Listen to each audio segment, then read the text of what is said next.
Hi, this is Lee, this is Politics Girl, and this is my take. My take has very few graphics. It's just me and my feelings, and so for full disclosure, I do quite a bit of swearing, and probably not appropriate for your kids. Honestly, I can't keep up.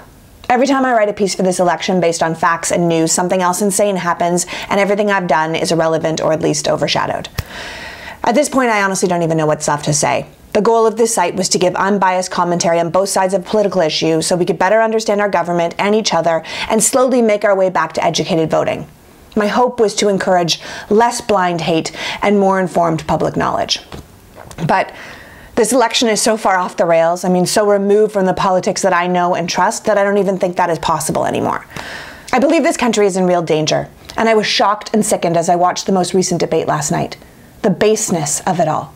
The magnitude of this one candidate completely and totally unfit for office, and the disgrace our country had to bear watching it unfold was repugnant to me. We are all tarnished allowing this, the election of our highest and most prestigious job in the land, to be this close to going to such a lowlife. I am furious, and I'm heartbroken at the same time. As Dan Rather recently reminded us, Rome was once a proud republic that devolved into a place of barbaric spectacle epitomized by the savagery we saw at the Colosseum. And he warns us, in all honesty, that if we are not vigilant, America will very likely fall into that same downward spiral. Lincoln said, "Our destruction would not come from external forces, but from within."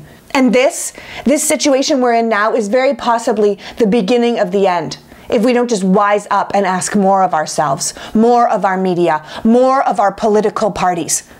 Watching those candidates on television last night, policy upstaged by the cult of personality and likability and just BS lies and mudslinging, was shameful and so far beneath the office for which they are running, I have no words. I am sickened by how much more that felt like a Jerry Springer show than a presidential debate. I am horrified that Hillary had to stick to policy and plans for America and deal with Donald Trump just brushing over the recently uncovered audio tape where he brags about his star power, allowing him to sexually assault women simply as locker room talk. I don't know what locker room you're in, Donald, but that is not how men talk. That's how assholes talk. That's how rapists talk. And my son deserves better than to have to look up to a man who does not know the difference. And using this boys will be boys justification argument just after you've held a press conference and then paraded out multiple women your opponent's husband may or may not have had sexual relationships with 2+ decades ago is the absolute height of hypocrisy. And then I sat there with my mouth on the floor as the Republican nominee for President of the United States of America promised to get a special prosecutor to try and jail his opponent once he became president. Now that might play well with the locker-up contingency of your base, but for those of us with half a brain, hearing that is utterly chilling. Jailing your opponent is something a dictator does, not the president of a free nation. A dictator circumvents the rule of law.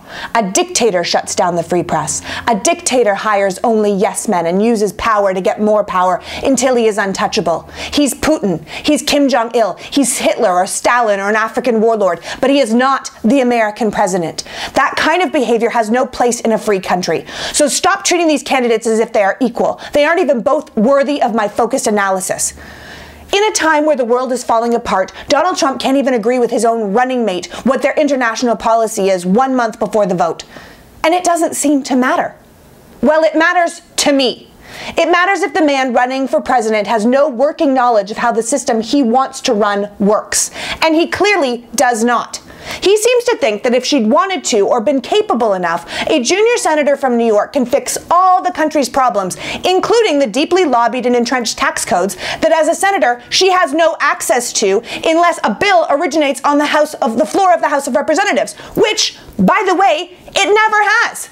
He seems to think you can just wipe out terrorists if you want to. He seems to think that other countries will do things simply because you tell them to, or that everything will be fine, better even, great, if we back out of NATO or rip up international peace accords or dismiss the laws around the world regarding torture or human rights.